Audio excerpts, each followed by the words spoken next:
Welcome to Masterclass 24, the case to cut hospitality VAT to 15%, not 10%. Spoiler alert, usually my masterclasses last 3 to 4 minutes. As there's a lot of numbers to take in, today is going to last about 9 minutes, so apologies in advance. The UK hospitality sector is facing a severe margin crisis. UK Hospitality has reported that in the first quarter of this year, 6 hospitality venues closed every day. In this masterclass, I'll demonstrate that the cumulative effect of closures in terms of lost revenue to the government and the cost of unemployment will amount to £4.7 billion in 5 years. The industry is calling for VAT to be reduced from 20% to 10%. A 10% rate would bring the UK closer to several European countries and will give operators significant breathing space. However, I believe that a reduction to 10% is unlikely to be politically deliverable because of the scale of the lost Treasury income. HMRC has estimated that reducing VAT from 20 to 10% would cost £10 billion in 2026-27. My proposition is therefore more pragmatic. Reduce hospitality VAT to 15%. This will reduce the fall in government income from 10 billion to 5 billion. Moreover, I will argue that avoiding the cost of closures to the government will save almost the same amount, 4.7 billion.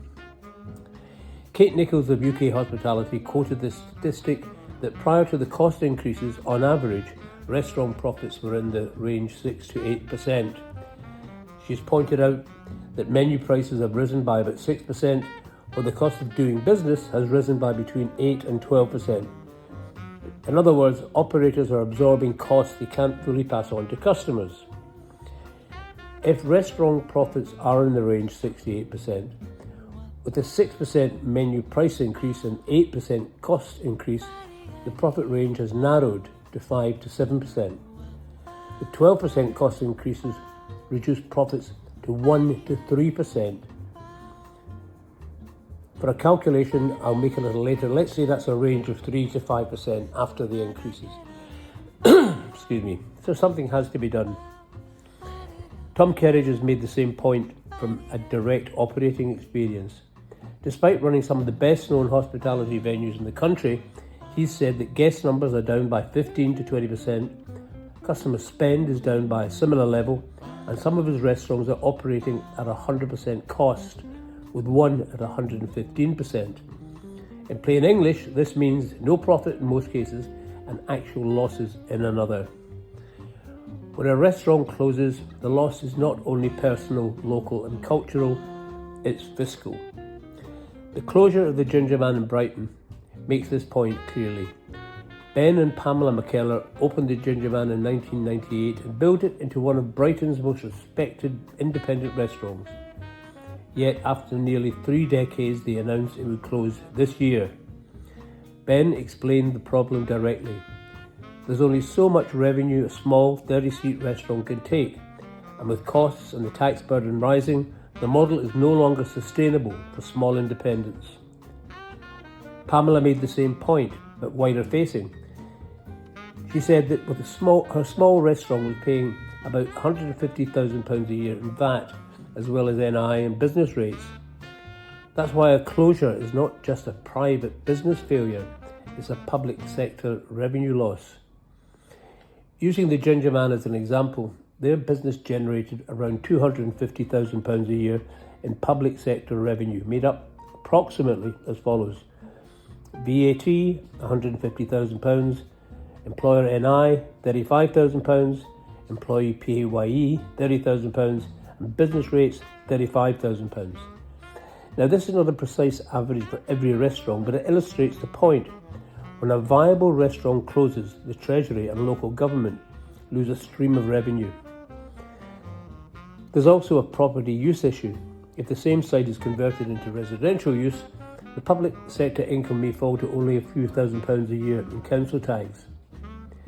If, on the current trend, 2,000 hospitality venues close in a year, and if the average direct public sector loss was £250,000 per site, the annualised loss would be £500 million a year.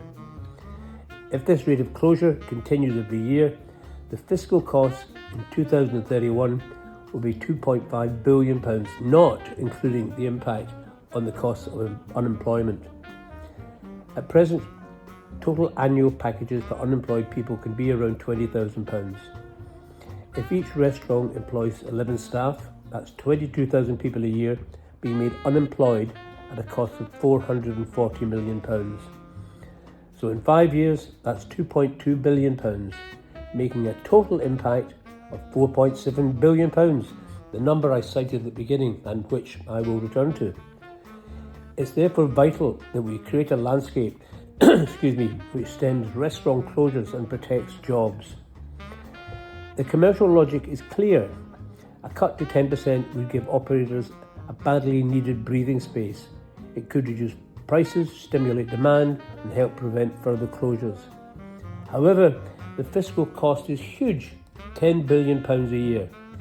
To put this in context, the Defence Investment Plan, DIP, allocated a further £13.5 billion to the Ministry of Defence over a 4-year period. That's £3.4 billion a year. This was perceived as inadequate by the last Defence Secretary, John Healey, and his number 2, Al Carnes, both of whom resigned last week in protest as they wanted an increase closer to £10 billion. In this context, a £10 billion in VAT revenue loss for the government seems an impossible dream. That will make a full cut to 10% politically impossible, even allowing for the human, employment and high street consequence of further closures.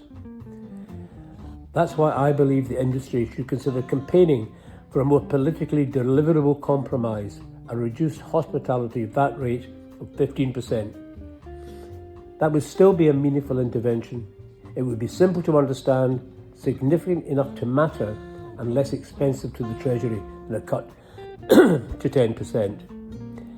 Using a simple model, the customer price reduction would be around 2%. If demand responded proportionately, it might rise to around 3%. So if VAT is adjusted to 15% and demand grows by 3%, we'll see an increase in profitability in the industry from the 3 to 5 profit margin range to 10 to 12%. As an example, I've taken a restaurant with sales of £700,000, which net of VAT is £583,000. Working on the industry margins of 3% and 5%, that shows the total costs. The profit line shows a range between £18,000 and £29,000. On the 15% VAT model, sales grow by 3% to £720,000 and net sales are £627,000. Applying exactly the same cost profile, you can see an increase in profit of £44,000 in either model. This is a significant increase which will improve the likelihood of survival for many restaurants. Coming back to the Treasury's own static estimate for a cut to 15%, around £5 billion. The Treasury's figure estimates the direct cost before allowing for extra demand, fewer closures, retained jobs and wider tax recovery. If you can recall my earlier calculations, the fiscal loss, together with the rising unemployment costs, will have an annual impact of £4.7 billion. In essence, my case is that the reduction in VAT to 15% will save almost the same amount of money as it costs the government. So, a 10% VAT rate may be the industry's ideal outcome, but a 15% rate may be more politically credible. It gives operators real relief and allows some benefit to be passed to customers. It reduces the risk of further closures, and it gives the Treasury a more manageable fiscal task. The choice is not simply between cutting VAT and protecting the public finances. If the current closure rate accelerates, the Treasury loses the same amount of very good revenue anyway, but in a more destructive way.